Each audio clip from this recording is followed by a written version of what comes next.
आपके पैसे हड़पने के लिए सरकार लगातार यही करती आ रही है और आपको पता नहीं चलता। सबसे पहले जब आपके पैसों को बैंकों तक लेकर आना था तो इन लोगों ने गांव में चोरियां करवाई। चोरों की मिलीभगत पुलिस के साथ होती है, ये सब आप लोगों को मालूम ही है। साथ के साथ आपने एक चीज़ और देखी होगी कि जिस वक्त इन लोगों ने एटीएम प्रमोट करने थे, जिस टाइम इन लोगों को बैंकों के अकाउंट्स प्रमोट करने थे, उस टाइम इन लोगों ने तनख्वाह लाते हुए लोगों के ऊपर हमले करवाए उन्हीं चोरों से। मतलब ये अगले दौर के चोर थे जिन लोगों ने मोटी अमाउंट के लिए लोगों का कत्ल करना शुरू किया, और वो तब तक जारी रहा जब तक आप लोगों ने खाते नहीं खुलवा लिए। खाते खुलवाने के बाद भी वो ऐसे ही चलता रहा। वो जो पहले चोरियां होती थी वो हो रही थी, वो जो बैंकों को लूटने का, जो गाड़ियों को लूटने का, जो राहगीरों को लूटने का कार्यक्रम है, वो चोरों का जारी है, लेकिन वो मीडिया में हाईलाइट नहीं होगा। मेरी बात को समझिएगा कि आपको साइकोलॉजिकली तैयार करने के लिए मीडिया में हाईलाइट वो होगा जो वो लोग चाहेंगे, और आप फिर उनके जाल में फंस गए। फिर आपने प्लास्टिक मनी को स्वीकार कर लिया। अब प्लास्टिक मनी को स्वीकार कर लिया तो उन लोगों ने ऑनलाइन ट्रांजैक्शंस के ऊपर ज़बरदस्ती करनी शुरू करी। फिर आपका बैंक में जाने पर समय ज़्यादा लगता रहे और आपका काम ऑनलाइन फटाफट हो जाए, ऐसा पूरा कोशिश किया। और फिर उसके लिए अखबारों के अंदर, टीवी के अंदर पूरे कार्यक्रम चलाए, और आपको लगने लगा कि हाँ ऐसा होता होगा। अब फिर जाल में फंस गए ऑनलाइन ट्रांजैक्शंस के लिए। जैसे ही ट्रांजैक्शंस ऑनलाइन करी, उनको लगा कि अब ऑनलाइन तो काम करने लग गए हैं, इन्होंने नोटबंदी कर दी। जब आप नोटबंदी पर भी कुछ नहीं बोले तो इन लोगों ने अभी 2000 का नोट बंद कर दिया। इससे पहले सीबीडीसी जो है इन लोगों ने लॉन्च कर ही दी है, और इस बैंकिंग सिस्टम ने अब सीबीडीसी को स्वीकार करवाने के लिए ज़बरदस्ती डिजिटल बैंकिंग, डिजिटल करेंसी को स्वीकार करवाने के लिए एक नया खेल शुरू किया है, बैंकों में रखे हुए पैसे को लेकर फ्रॉड। अब ये चलेगा, आपको रोज़ ये लगेगा कि नोटों की वजह से कोई बीमारी फैल रही है, नोटों की वजह से करप्शन हो रहा है, नोटों की वजह से ये दिक्कत हो रही है, नोट से ट्रांजैक्शंस में समस्याएं आ रही है। अगर आप ऑनलाइन ट्रांजैक्शंस कर रहे हैं तो उसमें भी अब आप फ्रॉड के खतरे हैं, आपके बैंक अकाउंट शून्य हो रहे हैं, ओटीपी से आपको लूटा जा रहा है, आपके बैंकों के अंदर आपने एफडियां करवाई थी, आपने इंश्योरेंसेस करवाए थे, सब आपके पैसे लुटते जा रहे हैं, और बैंकों के अंदर बैठे लोग ये सब कर रहे हैं, सब जानकार लोग हैं। और सरकार अब इनको हाईलाइट करना शुरू करेगी, इनकी रोकथाम नहीं करेगी। सरकार सीबीडीसी को जबरदस्ती आपके ऊपर लादने वाली है। ऐसा ही एक केस अभी बहुत नज़दीक में आपके सामने आया है, वो मैं आपके सामने रख दूं ताकि आपको पता चले पूरी कहानियां कैसे हो रही हैं। पुलिस अपना काम कर रही है, बैंक ने तो नहीं लूटा ना, उसके कर्मचारी ने लूटा है ना। क्योंकि बैंक कर्मचारी तो सरकारी कर्मचारी होता नहीं है, तो बैंकों को बंद कर दे क्या? तो इससे अच्छा तो सीबीडीसी ले आते हैं ना, उसमें पैसा सारा ऊपर से कंट्रोल होता है, और आप लोग जो है कुछ नहीं कर सकते हो, कोई कुछ नहीं कर सकता है। फिर तो वो ये लागू करने की कोशिश कर रहे हैं ना कि आप जो हैं उस पैसे को खर्च नहीं कर पाएंगे जब तक ऊपर से आदेश नहीं होगा।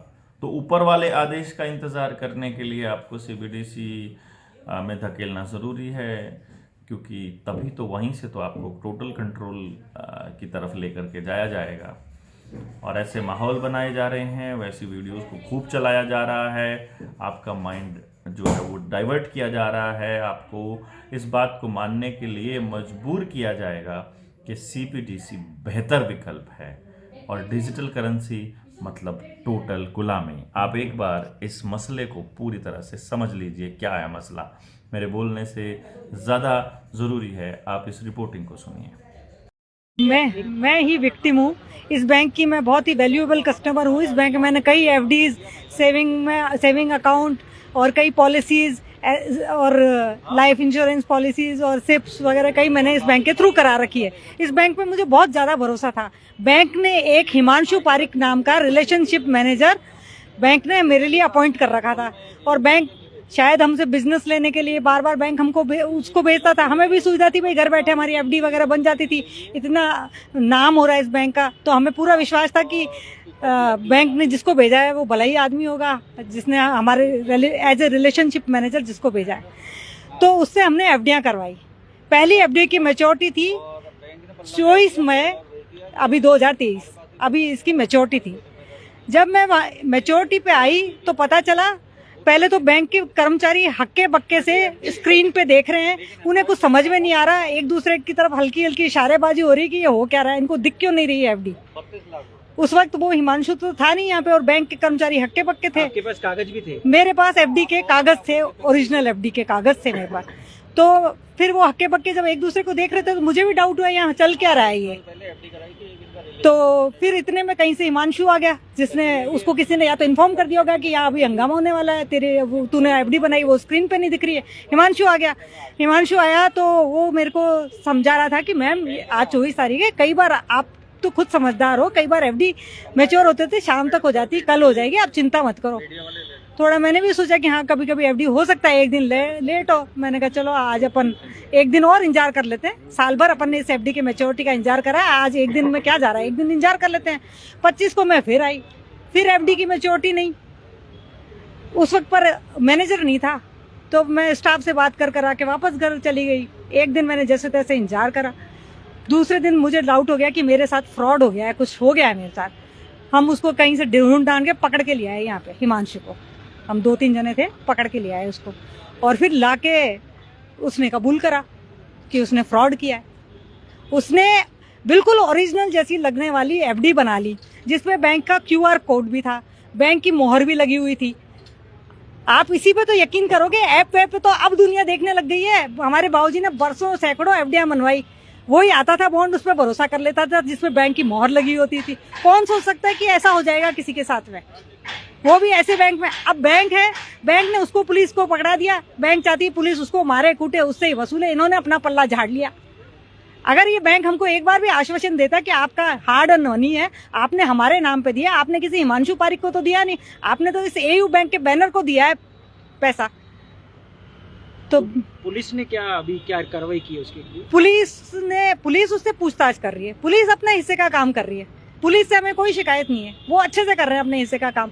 और बैंक ने क्या बोला है? बैंक तो ये कह के पल्लू झाड़ दिया कि हमने हमारे हिस्से का काम कर दिया, हमने तो करा नहीं था, हमारे एम्प्लॉय ने करा है, हमने तो करा नहीं, और उसने पैसा इधर उधर कहीं ट्रांसफर कर दिया, हमारे पास तो पैसा आया नहीं, तो हम क्यों दें? जिम्मेदारी कौन लेगा? जिम्मेदारी तो बैंक ही लेगा, जिम्मेदारी तो बैंक लेगा, और हमने तय कर लिया। हम लोग हैं, आम आदमी पार्टी वाले भी हैं, इनमें से कुछ हमारे लोग हैं जो पब्लिक अगेंस्ट करप्शन NGO है, उसके लोग भी हैं। हमने तो जिम्मेदारी अब इस जनता ने जिम्मेदारी उठा ली, क्योंकि सबको डर लग रहा है। आज है ना एक सज्जन आए हैं जिन्होंने अभी उनके 1 करोड़ रुपए बैंक में थे, उन्होंने अभी शायद एप्लीकेशन दी है, बैंक से पैसा निकलवा रहे हैं वो अपना।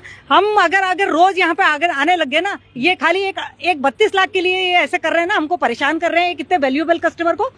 अगर हमने यहाँ रोज आके जमावड़ा कर दिया ना, या इनके बाहर है ना लाइन लग जाएगी एफडी तोड़ाने वालों की, नानी याद आ जाएगी। पोस्टर चिपकाएंगे हर ब्रांच में। ये 32 लाख का मामला नहीं है, ये 32 लाख का मामला नहीं है, ये सर सिस्टमेटिक ढंग से सुनियोजित तरीके से हुआ फ्रॉड है। इसमें बैंक के कई कर्मचारी शामिल है, नाम उजागर इनको करने में शायद खुद को शर्म आएगी, कैसे अपने नाम उजागर करे, समझ रहे हैं आप? अब आपकी आगे की क्या रणनीति रहेगी और कार्रवाई? देखिए सर, हम तो आम आदमी है, पावर इनके पास है, जुनून हमारे पास है, पैसा हमारा है, तकलीफ हमको है, तो हम तो अपना आम आदमी की ताकत दिखाएंगे इनको कि आम आदमी को अगर छेड़ोगे तो फिर भुगतोगे तुम। पुलिस ने क्या आश्वासन दिया? पुलिस बहुत वो कोऑपरेट कर रही है, थाने अशोकनगर थाने के विक्रम सिंह जी आए हुए बैठे हैं, वो बहुत कोऑपरेट कर रहे हैं, वो हमारे साथ खड़े हैं। आपने RBI में कंप्लेंट दी? RBI को हमने लोकपाल को लेटर लिखा है, बैंक और इनके जो मालिक हैं संजय अग्रवाल जी, उनको भी हमने ईमेल करी है। हाँ, thank you. AU bank hi hi, AU bank hi hi.